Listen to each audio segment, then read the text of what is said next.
নমস্কার বন্ধুরা, আশা করি তোমরা সকলে খুব ভালো আছো আর আমিও ভালো আছি। আমার চ্যানেলে তোমাদের আরও একবার স্বাগত।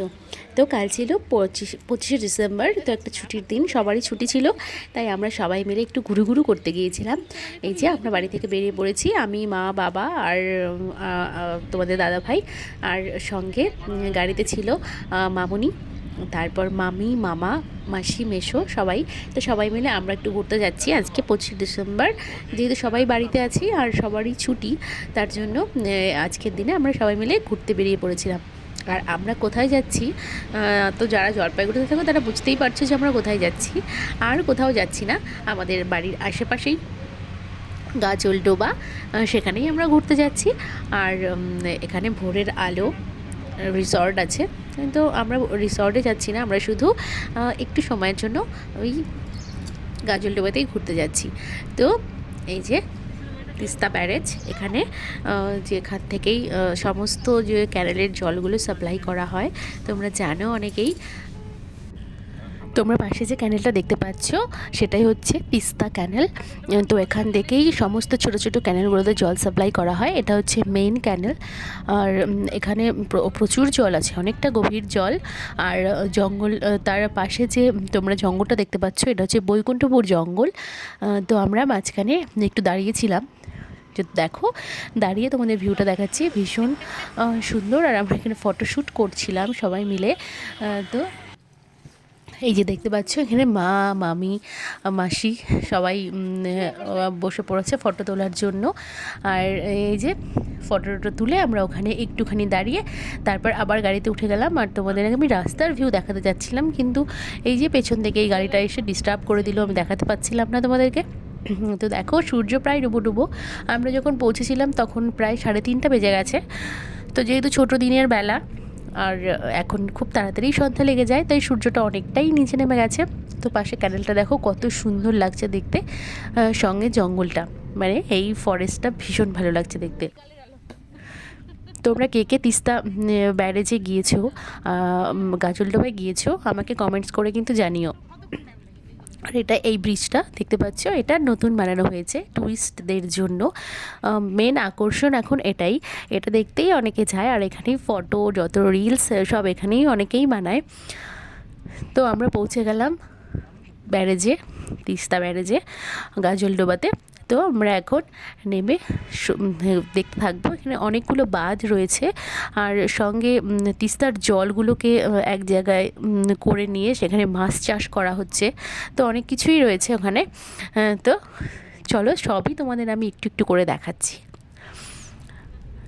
আমরা পৌঁছে গেছি, এই যে এই ব্রিজটা।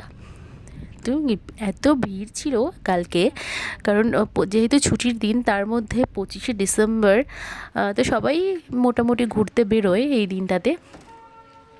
তো প্রচুর ভিড় ছিল। এই যে আমরা গাড়ি থেকে নেমে পড়েছি, আর এই যে সবাই নামছে এক এক করে। আর এই যে দেখো এটা হচ্ছে জল বেঁধে রাখা হয়েছে, মানে এটা নদী না, নদীর জলটাকে আটকে বেঁধে রাখা হয়েছে, যেখানে মাছ চাষ করা হয়। আর এই সামনে বাবা মা যাচ্ছে, তো আমরা হেঁটে হেঁটেই ঘুরবো, হেঁটে ঘোরার মজাই আলাদা। তো দেখো কত সুন্দর পরিবেশ, বেশি ঠান্ডা ছিল না। আর যেহেতু রোদ উঠেছিল আজকে, সকাল থেকেই ছিল রোদ, তো অতটা ঠান্ডাও ছিল না। আর এই যে ব্রিজ তোমাদের আমি দেখিয়ে দিলাম, যারা যারা গাজলডোবাতে যাওনি তারা দেখে নাও।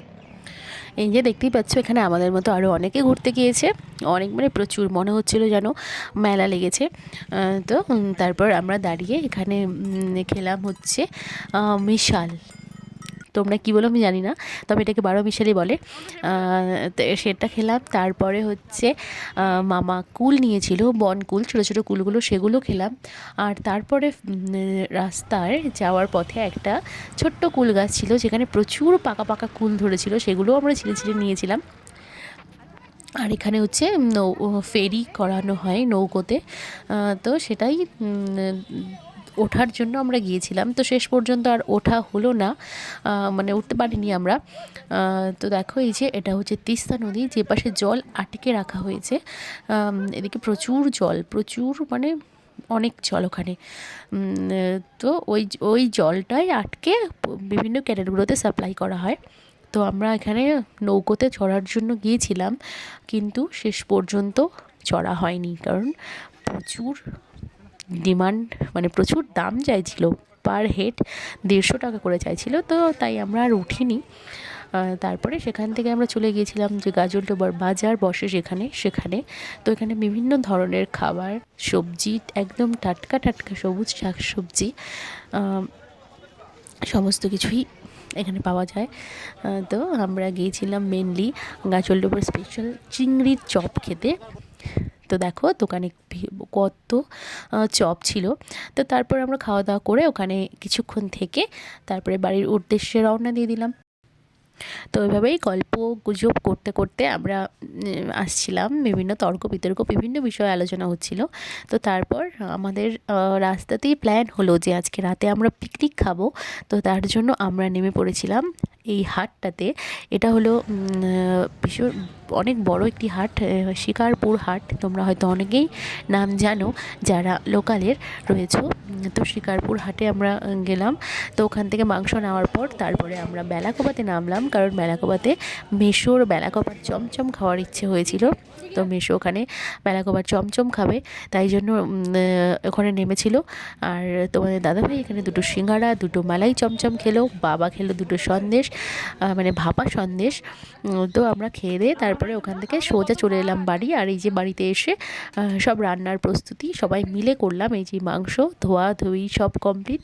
আর এই যে এখানে মাংস আমি রান্না করেছিলাম, তো খাসির মাংস রান্না করা হয়ে গেল। আর এখানে ভেতরে মামি মাসিরা পকোড়া ভাজছিল, না কারণ আমরা ওখান থেকে পকোড়া খাওয়ার যে লঙ্কাগুলো হয় সেগুলো এনেছিলাম, তো সেগুলো দিয়ে পকোড়া হচ্ছিল। আর যে তেলটা নিয়ে আসা হয়েছিল, চর্বিটা, মাংসের চর্বি, তো সেটা দিয়েও পকোড়া হয়েছিল। আর এই যেখানে সবাই মিলে আমরা খেতে বসবো, তাই জন্য থালাগুলোও ধুয়ে পেতে দেওয়া হয়েছে। আর এখানে ভাত তরকারি সবই নিয়ে আসা হয়েছে। আর এই যে দেখো আমরা খেতেও বসে পড়েছি। তো এইভাবে আমরা 25শে ডিসেম্বরটা ভীষণ মজা করে আর আনন্দ করে কাটালাম। বেশ ভালো কেটেছিল আমাদের কালকের দিনটা। তোমরা কিভাবে কাটালে আমাকে কমেন্টে জানিও। তো tata, and subscribe and follow me.